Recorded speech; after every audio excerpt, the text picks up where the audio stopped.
वर्तमान में विकास की परिभाषा का संबंध आर्थिक विकास से, और आर्थिक विकास यानी एक तरीके से भौतिक विकास। यदि मैं विकास की बात करूं तो विकास के कई स्वरूप हैं। शारीरिक विकास, मानसिक विकास, बौद्धिक विकास आदि आदि। ये सामाजिक विकास, ये जो आर्थिक विकास है, आर्थिक विकास के कारण ही पर्यावरण की अवनति हो रही है और अवनति का परिणाम प्रदूषण हो रहा है।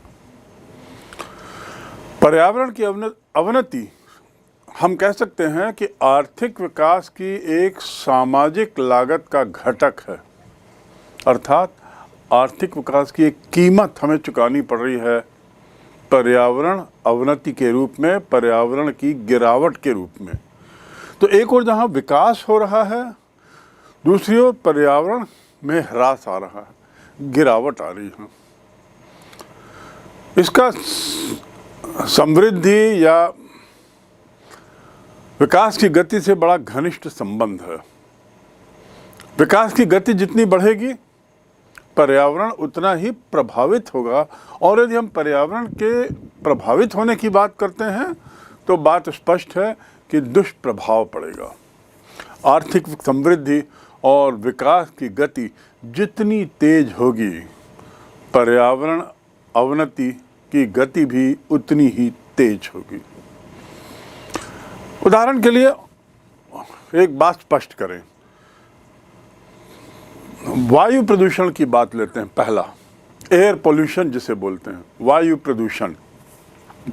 वायु प्रदूषण कब होता है? जब यंत्रीकरण या स्वचालित मशीनों पर निर्भरता बहुत बढ़ जाती है, मशीनीकरण बढ़ती है, और विकास में मशीनीकरण एक महत्वपूर्ण घटक है।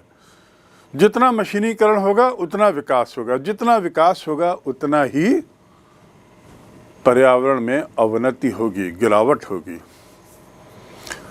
ऊर्जा, कोयला की बात करें, मिट्टी का तेल, डीजल, इसका प्रयोग दिनों दिन बढ़ते जा रहा है। जितना अधिक इसका प्रयोग कर रहे हैं वायु में, उतना ही प्रदूषण, दूषित पदार्थ छोड़े जाते हैं। ये धुआं शरीर के लिए हानिकारक है, स्वाभाविक है। ये धुआं पर्यावरण की आबो हवा को प्रभावित करता है, और इसी पर्यावरणीय प्रदूषण के कारण स्वास्थ्य पर जो खर्चा किया जा रहा है वो विकास की सामाजिक लागत को बहुत ज़्यादा प्रभावित कर रहा है। इसका एक बहुत ज़्यादा घटक बन गया, बहुत ज़्यादा महत्वपूर्ण, चौंका देने वाला घटक बन गया है। अर्थात विकास के नाम पर लोगों का स्वास्थ्य बिगड़ रहा है। बढ़ते बिगड़ते हुए स्वास्थ्य के लिए हम उनके स्वास्थ्य, मानव जाति के स्वास्थ्य सुधार के लिए जो प्रयास कर रहे हैं, उसमें जो खर्च हो रहा है वो एक बहुत बड़ा खर्च है। तो क्या यही विकास उचित है? एयर पोल्यूशन के बाद जल पोल्यूशन पे भी थोड़ा ऐसी नज़र डालें। वाटर पोल्यूशन पे, जल प्रदूषण।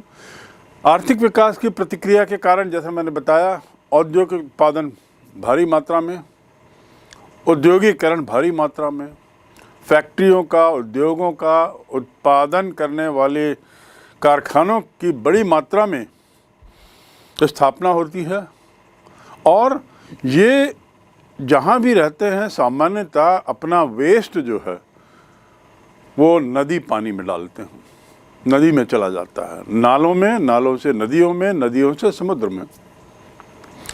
पर्यावरण प्रदूषण की यदि बात करें तो कपड़ा उद्योग का इसमें विशेष योगदान है। कपड़ा उद्योग में जो रंगाई, कपड़ा उद्योग में जो प्रिंटिंग, और कपड़ा उद्योग में अन्य तरीके के जो रसायनों का प्रयोग होता है, वो बहुत ज़्यादा प्रदूषित करता है माहौल को। और ये प्रयोग के बिना कपड़ा उद्योग नहीं रह जाता। औद्योगिक अपशिष्टों को औद्योगिक वेस्ट को प्रायः, जैसा मैंने कहा, नदियों में, नालों में बहा दिया जाता है, नहरों में बहा दिया जाता है, वो आगे जाके नदियों में, नदियों से फिर वो समुद्र में चला जाता है। इसका स्पष्ट परिणाम जल संक्रामक बीमारियां, यानी फिर स्वास्थ्य, मानव जीवन, पशु जीवन, जल में रहने वाले मछली और अन्य जो प्राणी हैं उन पर इसका बड़ा दुष्प्रभाव पड़ता है, खासकर मछलियां जो कि इसी के सहारे जीवित रहती हैं। शोर प्रदूषण का मैंने जिक्र पूर्व में किया, यानी नॉइज पोल्यूशन। और ये नॉइज पोल्यूशन किससे होता है? सबसे ज़्यादा मशीनीकरण से, स्वचालित प्रक्रिया से। और नॉइज पोल्यूशन का एक बहुत बड़ा कारण हो गया है ऑटोमोबाइल इंडस्ट्री, जिसका हॉर्स पावर जितना ज़्यादा होगा शोर उतना ही अधिक होगा। हॉर्स पावर जिसका, यानी इसमें जिस मशीनों में जितनी ज़्यादा ताकत दे दी जाएगी वो उतना ही ज़्यादा वो पोल्यूशन करेगा, अकारण शोर पैदा करेगा, जिससे मनुष्य के जीवन की गुणवत्ता प्रभावित होती है। व्यर्थ का शोर, लोहा, इस्पात का उत्पादन करने वाले असंगठित जो क्षेत्र हैं, वहाँ पर यदि आप जाएं तो कान बहरे हो जाएंगे। इतनी ज़्यादा आवाज़ होती है, बहरा कर देने वाली आवाज़, जो कि सार्वजनिक स्थानों के लिए बहुत हानिकारक है। इसका असर भी स्वास्थ्य पर पड़ता है। रेडियोधर्मी और तापीय प्रदूषण की बात करें, जो कि चौथा पहलू है। रेडियोधर्मी अर्थात रेडियो एक्टिव, जिनमें विकिरण होता है, विभिन्न प्रकार के कण और किरणें उससे उत्पन्न होती हैं। ये कण किरणें वायु में चली जाती हैं, मिट्टी में चली जाती हैं, जल में चली जाती हैं और प्रदूषण पैदा करती हैं। नाभिकीय विस्फोट की यदि बात करें, न्यूक्लियर एक्सप्लोजन, परमाणु संयंत्र ऊर्जा, हाइड्रोजन बम, ये सब आवाज़ के कारण, विकिरण के कारण और अन्य कारणों से प्रदूषण के बहुत बड़े कारक हैं। तो वायु, जल, रेडियोधर्मी, शोर, इसके बाद अंतिम है मिट्टी। मिट्टी जिस पर पूरा मानव समाज आधारित है, पूरी मानव सभ्यता जिस पर रह रही है, वो मिट्टी स्वयं भी इस प्रदूषण से नहीं बची है। और इसका मुख्य कारण है मिट्टी के साथ अस्वाभाविक रूप से छेड़छाड़ करना, मिट्टी खोदना, उस मिट्टी को खोदकर अन्य उद्देश्य के लिए उस मिट्टी को यहाँ वहाँ ले जाना। तो ये जो अस्वाभाविक बदलाव है वो बहुत ज़्यादा प्रदूषण का कारण बना हुआ है। साथ ही उर्वरक, कीटाणुनाशक, इन सब पदार्थों का बढ़ता उपयोग कृषि के लिए जो अपरिहार्य हो चुका है, क्योंकि कम उपजाऊ होती ज़मीन में पर्याप्त खाद्यान्न के उत्पादन के लिए इनका उपयोग किया जाता है, जिसके काफ़ी हानिकारक परिणाम हम देख रहे हैं। और पौधों की वृद्धि भी रुक रही है, मरुभूमियाँ बन रही हैं और बहुत सी ज़मीन तो इतनी जहरीली हो चुकी हैं कि वहाँ पौधे लगाने पर भी मर जाते हैं। तो इस प्रकार हम कह सकते हैं कि आर्थिक कीमत बहुत ज़्यादा हमें चुकानी पड़ रही है इस तथाकथित विकास के नाम पर, और वो कीमत का जिक्र यहाँ हो गया। इसी परिप्रेक्ष्य में थोड़ा ग्लेशियर की बात करें।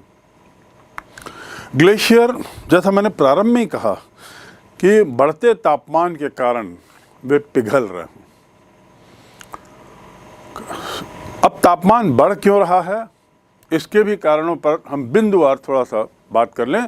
तो पहला है ग्रीन हाउस गैसों का उत्सर्जन, जिसे हम ऐसी गैसों का आना, ऐसी गैसों का जन्म लेना, पैदा होना, ऐसी गैसों का विस्तार होना जो ग्रीन हाउस श्रेणी में आते हैं। और ये जो गैसें हैं वो कोयला, पेट्रोलियम पदार्थ, प्राकृतिक गैस का इस्तेमाल और उसके परिणाम स्वरूप होती हैं। यदि हम इन तीनों घटकों को, ऊर्जा के इन स्रोतों को मिला लें तो इनके उपयोग से वर्तमान में लगभग 2 करोड़ टन कार्बन डाइऑक्साइड पैदा होता है। हर व्यक्ति औसत वर्ष भर में 1 टन कार्बन या 4 टन कार्बन डाइऑक्साइड वातावरण में छोड़ता है। वर्ष भर में हम 7 गीगाटन यानी 700 crore ton green house gas पर्यावरण में भेज रहे हैं। 700 crore ton green house gases पर्यावरण में हम प्रतिवर्ष भेज रहे हैं। और दूसरी ओर अन्य घटक भी हैं जो पर्यावरण को बर्बाद करने पे लगे हुए हैं, और हम ऐसा कुछ नहीं कर रहे हैं जिससे कि पर्यावरण के इस ह्रास को रोका जा सके, या कुछ नहीं कर पा रहे हैं जिससे इन पर्यावरण के ह्रास को रोका जा सके। इसी का परिणाम है कि ग्लेशियर पिघलने लगे। दूसरा कारण है जंगल और समुद्र से जो प्रभाव इन पर पड़ा है। इनमें कार्बन डाइऑक्साइड सूखने का जंगल और समुद्र बहुत बड़ा स्रोत है, लेकिन अब जंगली जानवरों और जंगलों और महासागरों ने भी कार्बन डाइऑक्साइड निकालना शुरू कर दिया है। कुछ वर्षों तक, कुछ शतक पूर्व तक ये जो जगहें थी, महासागर या जंगल तो आज भी मानते हैं कि समुद्र को कि वो कार्बन डाइऑक्साइड सोखते हैं, एब्जॉर्ब करते हैं, महासागर भी करते हैं, लेकिन अब वहाँ पर इतनी प्रचुर मात्रा में कार्बन डाइऑक्साइड पहुँच चुकी है कि महासागर के जल द्वारा या जंगलों द्वारा पूरा का पूरा कार्बन डाइऑक्साइड ले लेना अब उनके लिए संभव नहीं है। उल्टे ये अब कार्बन डाइऑक्साइड छोड़ने लगे हैं। तो नदियों या महासागरों या जंगलों द्वारा कार्बन डाइऑक्साइड उगलना ये एक गत कुछ 100 वर्षों की प्रक्रिया है, और उसका कारण है पर्यावरण में जो इम्बैलेंस हुआ है उसने इस समस्या को जन्म दे दिया है। ग्लोबल वार्मिंग के कारण तो समुद्र में जो पानी है वो भी भाप बनने लगा है, क्योंकि तापमान बढ़ गया है। ग्लेशियर बनने का तीसरा कारण आसमान से खतरा, अर्थात ग्रीन हाउस गैसों के उत्सर्जन से मात्र ग्लेशियर नहीं पिघल रहे हैं, बल्कि इन गैसों से ओजोन परत तो नष्ट हो रही है, जो हम जान रहे हैं। ओजोन परत ही हमें सूरज की जो खतरनाक किरणें होती हैं, जिसे हम पैरा बैगनी किरणें कहते हैं, वैज्ञानिक भाषा में इसे पैरा बैगनी किरणें कहते हैं, उससे हमें ओजोन की परत बचाती है। अब ओजोन की परत स्वयं में बर्बाद हो रही है मानव जाति के द्वारा की गई विभिन्न तरह की छेड़खानियों के कारण, और इसलिए भी हमें आसमान से भी खतरा हो चला है, आकाश से भी खतरा हो चला है। इस उदाहरणों के अलावा हम सुंदरवन की बात करें। सुंदरवन डेल्टा पश्चिमी बंगाल में है। पश्चिमी बंगाल में स्थित एक बहुत ही ज़्यादा घने जंगलों वाला क्षेत्र था, और एक रिपोर्ट के अनुसार 2020 तक इस सुंदरवन क्षेत्र का करीब 15% हिस्सा समुद्र में मिल गया। 15% हिस्सा समुद्र में समा गया, क्योंकि समुद्र का जो स्तर है वो बढ़ गया। ग्रीनलैंड और अंटार्कटिका में जो ग्लेशियर्स पिघल रहे हैं, ये उसी का परिणाम है। धरती का तापमान अगला बिंदु है जिस पर बारंबार प्रकाश डाला गया है, और IPCC की पेरिस रिपोर्ट में 2100 में धरती का तापमान लगभग 1.5 से 4 डिग्री तक बढ़ जाएगा। 2100 अभी जो चल रहा है, समाप्त होते होते धरती का तापमान अधिकतम 4 डिग्री बढ़ जाएगा। 4 डिग्री का बढ़ाव होना औसत तापमान में अपने में बहुत ज़्यादा है। और ये जो रिपोर्ट है, इसकी विश्वसनीयता पर इसलिए प्रश्न नहीं उठाया जा सकता, क्योंकि ये भविष्यवाणी किसी वैज्ञानिक सर्वे पर आधारित है, और लगभग 113 देशों के 3700 से ज़्यादा वैज्ञानिकों ने मिलके इसे तैयार किया है। ग्लेशियर के पिघलने का एक अन्य मुख्य कारण है कि अमेरिका में ग्लेशियर की खपत या अमेरिका में इन सब चीज़ों की खपत थोड़ी ज़्यादा है, अन्य देशों की तुलना में 15 से 20%। और अमेरिका सबसे ज़्यादा विकसित देश है। इससे बड़ा साबित होता है कि विकास की बड़ी कीमत हमें चुकानी पड़ती है। तो ग्लेशियर का पिघलना अमेरिका के तथाकथित विकास का एक बहुत बड़ा दुष्प्रभाव है। अंतिम बात, इस पूरे काल में गत 100-200 वर्षों में ग्लेशियर लगभग 21% पिघल चुके हैं। 21% ग्लेशियरों का पिघलना यानी 1/5 भाग इस प्रक्रिया का एक बहुत बड़ा भाग है। अमेरिका में जो ऊर्जा की खपत है अन्य देशों की तुलना में 1/4 ज़्यादा है, और ग्लेशियर्स भी जो हैं वे अमेरिका और उत्तरी अमेरिका इसकी सीमाओं के ऊपर सबसे ज़्यादा हैं। तो विश्व में अमेरिका के तथाकथित विकास का खामियाजा पर्यावरण प्रदूषण के रूप में भुगतना पड़ रहा है। अब इन्हीं समस्याओं को हम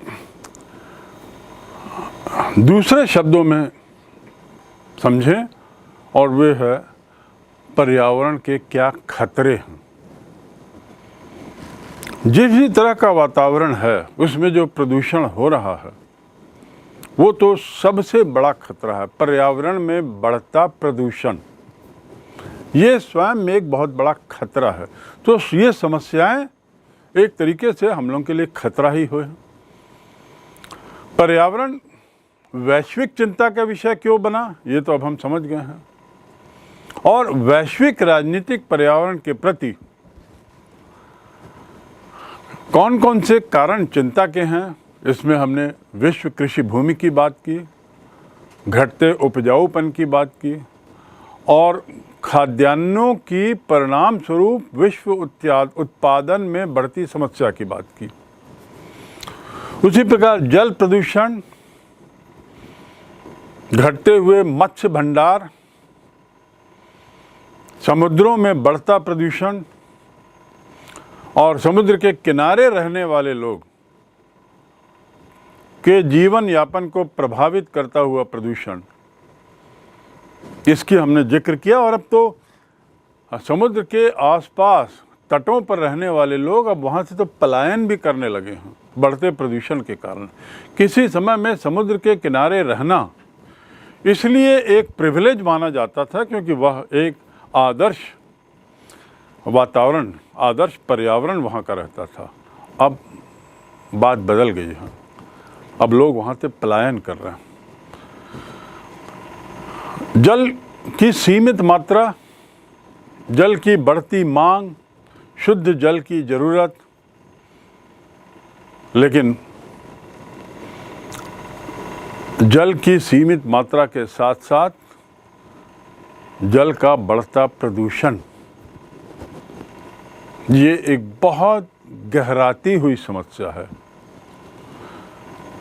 मैंने जैसा आपको बताया उसको यदि मैं 2006 की रिपोर्ट की बात करूं, जो 2016 की तो मैंने बात की, 2006 की रिपोर्ट के अनुसार 1 अरब से ज़्यादा लोग, उनको पीने का पानी उस समय नहीं मिल रहा था, जिसकी संख्या अब 2 अरब हो चुकी है। पर्यावरण के खतरों में वातावरण की स्वच्छता की बात बहुत अहम है। वातावरण की स्वच्छता, और उस स्वच्छता के लिए वनों की बड़ी ज़रूरत है। लेकिन जैसा बताया कि वन कटाव दिनों दिन बढ़ता जा रहा है। कार्बन डाइऑक्साइड के हम भक्षक बन चुके हैं। केवल प्रकृति में वन ही दूषित वायु के भक्षक हैं, और बदले में वे स्वच्छ ऑक्सीजन प्रदान करते हैं। आपको ये समझना होगा कि जो बायोलॉजी में आप पढ़ते हैं cycle, oxygen carbon dioxide cycle, जिसके तहत वन दूषित वायु लेते हैं और शुद्ध वायु निकालते हैं, शुद्ध वायु अर्थात ऑक्सीजन युक्त। अब शुद्ध वायु, अब दूषित वायु का ग्रहण करने वाले, दूषित वायु को लेने वाले वनों की संख्या में कमी आ रही है, जनसंख्या बढ़ते जा रही है। बढ़ती जनसंख्या के द्वारा छोड़ा गया कार्बन डाइऑक्साइड और अन्य तरह के प्रदूषणों से उत्पन्न कार्बन डाइऑक्साइड को लेने वाले वनों की मात्रा कम हो रही है। तो कहाँ जा रहा है कार्बन डाइऑक्साइड? वातावरण में, और वातावरण को दिन बर दिन प्रदूषित करते जा रहा है। वन जो इतना अनिवार्य अंग है हमारे जीवन का, आज के युग में जनसंख्या और उद्योगों के कारण इनकी भारी कटाई हो रही है और स्वच्छ हवा धीरे धीरे कम होती जा रही है। इस अंधाधुंध कटाई से जलवायु प्रभावित हो गई है, और जलवायु ही नहीं, जो जिसे हम बायोडाइवर्सिटी कहते हैं, जैव विविधता, वो भी प्रभावित हुई है। ये एक बहुत बड़ा खतरा है, और इसी जैव विविधता के पर होने वाले दुष्प्रभाव का परिणाम है कि बहुत से जो वन्य जंतु थे वे विलुप्त हो गए हैं, इस धरती से गायब ही हो गए। ओजोन की परत की छेद का खतरा तो मैंने पहले ही बताया, और उसका परिणाम क्या है, उससे क्या खतरा हुआ है? तापमान में वृद्धि, विश्व के तापमान में वृद्धि। इस ओजोन की परत के छेद के कारण रेडिएशन, सूर्य की विकिरण का दुष्प्रभाव पड़ रहा, और विश्व का तापमान बढ़ रहा है, औसत तापमान। इस बढ़ते हुए औसत तापमान के परिणाम स्वरूप जो दुनिया भर में जो बर्फ़ है, प्राकृतिक बर्फ़ जिसे हम ग्लेशियर कह सकते हैं, हिमालय के रूप में जो बर्फ़ है, अन्य बड़े बड़े पहाड़ों के रूप में जो बर्फ़ है, वो पिघल रही है। पिघलने का क्या परिणाम? जब इतने बड़े स्तर पर जब बर्फ़ पिघल रही है तो वो पानी समुद्र तल के स्तर को बढ़ा रहा है। बढ़ता हुआ समुद्र का जो स्तर है वो ऐसे द्वीपों के लिए बड़ा खतरा हो गया है, उनके अस्तित्व के लिए, जो समुद्र स्तर से थोड़े ऊंचे पे हैं। कई देशों और कई द्वीप, उन लोगों को जलमग्न होने का खतरा हो गया है। ये खतरे की घंटी है। समस्याएं हमने समझी, अब उनसे होने वाले खतरों को देखिए।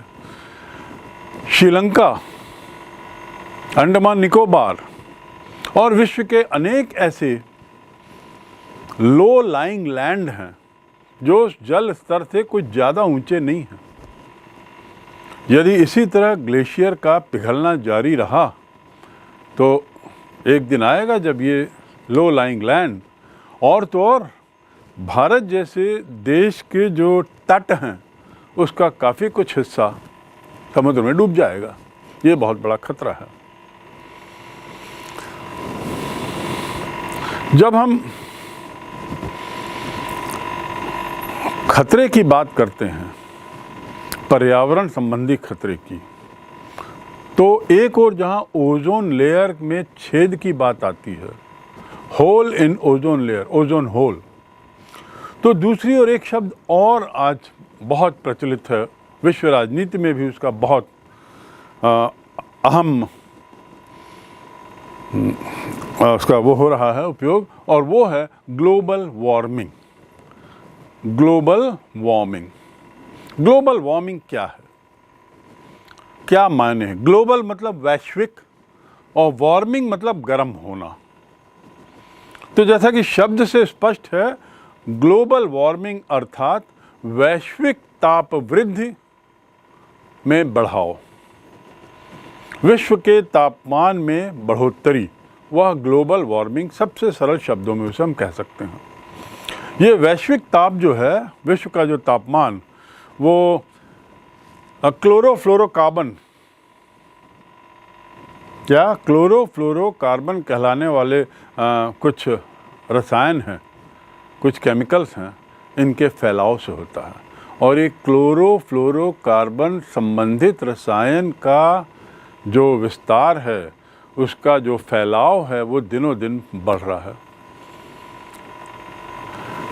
इसी तापमान के कारण, जैसा मैंने बताया, ग्लोबल वार्मिंग के कारण ही समुद्र का जल स्तर बढ़ रहा है। तटीय क्षेत्रों को खतरा पैदा हो गया है डूबने का, क्योंकि समुद्र तल की ऊंचाई बढ़ने लगी है और धरती में जो जीवन है वो भी बहुत जगह इसीलिए खतरे में पड़ गया। ये सब ग्लोबल वार्मिंग के दुष्परिणाम हैं। यदि हम उनको बिंदुवार थोड़ा समझें ग्लोबल वार्मिंग के दुष्परिणामों को, तो पहला है, यदि इस बढ़ते तापमान को नहीं रोका गया तो बड़े बड़े तटीय शहर डूब जाएंगे। इसका जिक्र आपको पूर्व में हो चुका है। दूसरा है कि पूरा विश्व जो है अब अपना ध्यान ग्लोबल वार्मिंग से उपजने वाली समस्या के निराकरण में लग गया है। विकास, जनसंख्या को आधारभूत सुविधाएं ये देने के बदले अब विश्व की राजनीति में इस मुद्दे ने एक बहुत अहम ध्यान खींचा है। सबका समय ले रहा है, धन ले रहा है, और वो है ग्लोबल वार्मिंग का मुद्दा।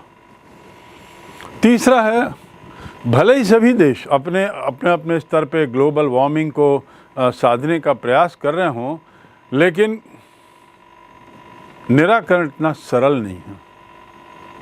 इसके लिए ज़रूरी होगा कि सभी देश क्या हो जाएं, औद्योगिक देश बने। सभी देश औद्योगिक रूप से विकसित बने।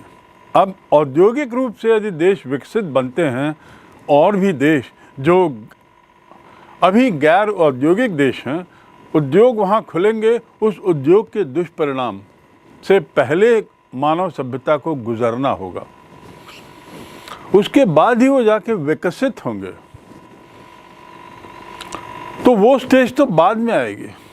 पर ग्लोबल वार्मिंग को रोकने के लिए, ग्लोबल वार्मिंग पे नियंत्रण के लिए, उसमें किए जा रहे प्रयास के लिए ज़रूरी है कि पहले सब देश विकसित हों। ये एक अजीब विडंबना है कि विकसित होने की ज़रूरत है ग्लोबल वार्मिंग को रोकने के लिए। इन देशों के विकसित होने की ज़रूरत है, और दूसरी ओर इन देशों के विकसित होने की प्रक्रिया में ग्लोबल वार्मिंग को खतरा भी है। तो ये एक बड़ा विषम चक्र है। इस चक्र को कहाँ पे तोड़ा जाए, ये लोगों की समझ से परे है। पर समाधान तभी संभव है जब सभी विकसित हों, क्योंकि उनका विकास ये सुनिश्चित करेगा कि साफ सफाई हो, गंदगी कम से कम हो, वनों का नाश कम हो, प्रदूषण, जल प्रदूषण, वायु प्रदूषण कम हो, आदि आदि। पर विकास होने की प्रक्रिया में जो प्रदूषण होगा, क्या उस प्रदूषण को झेलते हुए मानव सभ्यता विकसित हो पाएगी? ये एक सोचने का मुद्दा है। ग्लोबल वार्मिंग का अगला दुष्प्रभाव, बढ़ता हुआ तापमान स्वास्थ्य संबंधी समस्याओं को भी जन्म दे रहा है। एक और जहां इस तापमान ने ओजोन लेयर में छेद कर दिया है, समुद्री तटों को खतरा है, वहाँ मानव के स्वास्थ्य को भी बड़ा खतरा हो गया है। अगला बिंदु दुष्प्रभाव ग्लोबल वार्मिंग का, कि इस तापमान के बढ़ने से और शुद्ध वातावरण न मिलने से मानव मानसिक और हृदय संबंधी समस्याएं बढ़ गई हैं। मानव की मानसिक और हृदय संबंधी समस्याएं बढ़ गई हैं। उक्त रक्तचाप, जिसे हम ब्लड प्रेशर बोलते हैं, एक बड़ा सामान्य बीमारी हो गई आज। लगभग हर दूसरे व्यक्ति को ब्लड प्रेशर है। इसके कई कारण हो सकते हैं, पर इसमें से एक कारण यही ग्लोबल वार्मिंग का बुरा प्रभाव, जिसमें तापमान जो बढ़ गया है, सतत रूप से आदमी को जहाँ ज़्यादा तापमान में रहना पड़ रहा है, सतत रूप से आदमी को जहाँ इस तरह के वातावरण में रहना पड़ रहा है, उसने मानव के मस्तिष्क में और मानव के हृदय में दुष्प्रभाव छोड़ा है। तो मानसिक और हृदय संबंधी रोग, साथ ही बढ़ता रक्तचाप, ये भी ग्लोबल वार्मिंग का ही परिणाम है। साथ ही बच्चों का मानसिक विकास भी इससे प्रभावित हो रहा है ग्लोबल वार्मिंग के कारण। स्वास्थ्य संबंधी समस्याओं का जो मैंने जिक्र किया है, उस संबंध में आपको ये मालूम होना चाहिए कि वर्तमान में या इस शताब्दी के दौरान और पूर्व में भी जो बहुत सारी महामारियां हुई, उनकी जड़ में ये प्रदूषण, पर्यावरण प्रदूषण था। अर्थात वैश्विक तापमान बढ़ने से ऐसी बीमारियां जिसमें एड्स, टीबी, कैंसर, मलेरिया आदि महामारियां, इनका खतरा बना रहता। और वर्तमान में भी कोरोना आदि जो बीमारियां हो रही हैं, इनकी जड़ में भी कहीं न कहीं प्रदूषण, पर्यावरण प्रदूषण कहीं न कहीं अवश्य होगा। खाद्यान्न की समस्या तो विकराल रूप ले ही चुकी है, क्योंकि उपजाऊपन कम हो रहा है और इसलिए रासायनिक पदार्थों का उपयोग ज़्यादा से ज़्यादा खाद्यान्न के उत्पादन के लिए किया जा रहा है, बढ़ती जनसंख्या के भोजन की आवश्यकता को पूरा करने के लिए। उत्पादकता में आने वाली कमी को रोकने के लिए। लेकिन विश्वव्यापी समस्या तो बनती ही जा रही है, खाद्यान्न की कमी। तो इस प्रकार ये सारे खतरे एक विकराल रूप लेते जा रहे हैं। यदि हम समुद्र तटीय प्रदूषण की बात करें, समुद्र तटीय प्रदूषण, तो ये एक वैश्विक चिंता है। समुद्र तटीय प्रदूषण एक वैश्विक चिंता बन चुका है। भूमि की मात्रा सीमित है, जनसंख्या में वृद्धि हो रही है और विकास के नाम पर जो होड़ मची है, उत्पादन में जो होड़ मची है, उस बढ़ते हुए उत्पादन, उस होड़ में होने वाले उत्पादन के कारण वेस्ट भी बढ़ रहा है। उत्पादन तो बढ़ाने की जरूरत है क्योंकि जनसंख्या बढ़ रही है, लेकिन इस उत्पादन के परिणाम स्वरूप जो वेस्ट निकलता है, अपशिष्ट पदार्थ निकलता है, बचा हुआ जो सामान निकलता है, रिजेक्टेड जो वेस्ट मटेरियल निकलता है, उसका क्या हो रहा है? वो सब प्रदूषण का कारण बन रही है। ये जो अपशिष्ट पदार्थ जिसे हम कहते हैं वेस्ट मटेरियल, ये बहुत सारे देश इनको समुद्र में फेंकते हैं, इनको इकट्ठा करते हैं और तथाकथित विकसित देशों का योगदान समुद्री पर्यावरण को बिगाड़ने में ज़्यादा है, क्योंकि उनके लिए समुद्र में इस वेस्ट को फेंकना सबसे सरल उपाय है। और इसके कारण बहुत सारी समस्याएं और बढ़ने लगी हैं। ये समुद्र में फेंक दिया उन्होंने, समुद्र पोल्यूटेड हो गया और वो पोल्यूटेड समुद्र का पानी अब दूसरे देशों की सीमाओं को, तटों को छू रहा है। इसके लिए जिम्मेदार कौन? तट में स्थित देश या कचरा फेंकने वाले देश? दोनों ही एक दूसरे को दोष देते हैं। तो इस प्रकार विश्वव्यापी समस्या बढ़ गई है, समुद्र तटों पर प्रदूषण बढ़ा है और इसका कुल मिला के परिणाम क्या?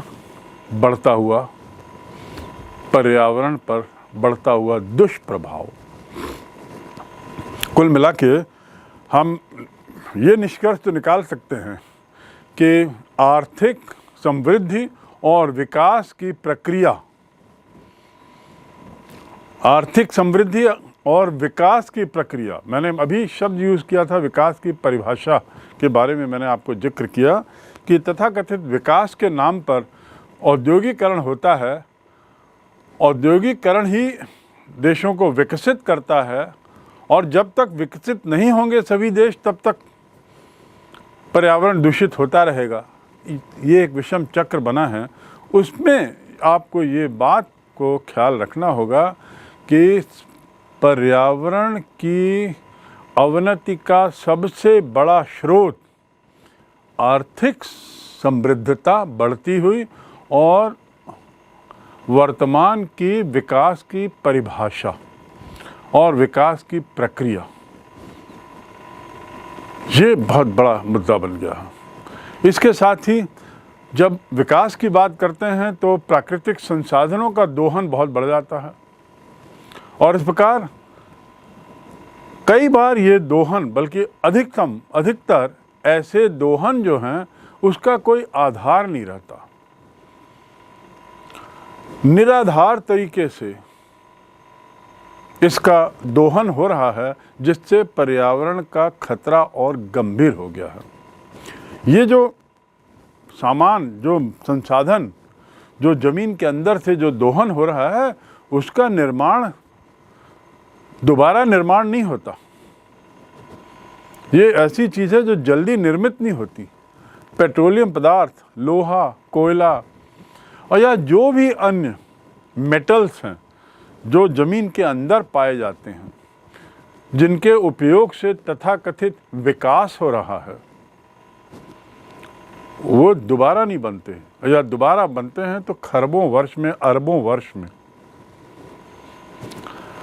और दोबारा ना बनने वाले संसाधनों का खाली होना, कच्चे माल का कम हो जाना, खासकर कच्चा तेल अर्थात जिससे पेट्रोलियम प्रोडक्ट्स बनते हैं, ये दुनिया में कम हो रहा है। ये भी एक बहुत बड़ी गहरी समस्या हो रही है। इतनी ही गंभीर समस्या पर्यावरण प्रदूषण में वायु, जल और शोर प्रदूषण की भी है। वायु प्रदूषण, जल प्रदूषण का मैं जिक्र कर चुका हूँ, वायु प्रदूषण का जिक्र कर चुका हूँ। ऐसे ही शोर प्रदूषण भी हो रहा है। शोर पॉल्यूशन, नॉइज पॉल्यूशन जिसे हम कह सकते हैं। संसाधनों के आधार की हानि,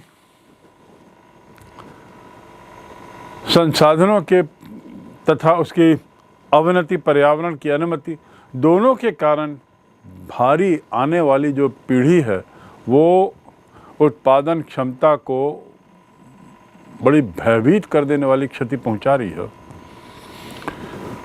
क्योंकि संसाधनों के जो उसका दोहन हो रहा है, उससे जो दुष्परिणाम हो रहे हैं, और उस दुष्परिणाम में सबसे बड़ा दुष्परिणाम संसाधनों का धीरे धीरे कम होना और पर्यावरण में अवनति होना, पर्यावरण में गिरावट होना।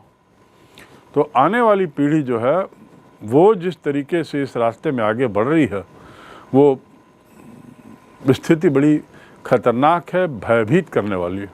और यदि इस तरह की समृद्धि, इस तरह के विकास को रोका नहीं गया और इस तरह के विकास की गति को ऐसा ही बनाया रखा या उसकी बढ़ती रही गति, तो ज़्यादा दिन दूर नहीं जब ये तथाकथित विकास जो है वो आत्मघाती साबित हो जाएगा। विकास की प्रतिक्रिया ही हमारी समाप्ति, हमारे अंत का कारण बन बैठेगी। एक ओर हम विकास की बात कर रहे हैं, दूसरी ओर इस बात से हम भयाक्रांत हैं कि यही विकास हमारे विनाश का कारण बनेगी, आत्मघाती बन जाएगी। तब विकास प्रक्रिया हमारे जीवन के अस्तित्व के लिए, जीवन के अस्तित्व की समाप्ति का कहीं आधार न बन जाए। तो इतनी गहराई हुई समस्या निश्चित रूप से एक वैश्विक समस्या बन चुकी है। पर्यावरण के सरोकार विश्व राजनीति में इसीलिए शामिल किए गए हैं, और चूंकि ये वैश्विक समस्या है इसलिए विश्व राजनीति की बात होती है। किसी एक देश के कानून बनाने से, किसी एक देश के संरक्षण में राष्ट्रों के मध्य सहयोग कुछ राष्ट्रों के मध्य सहयोग, उससे इसका हल नहीं होगा।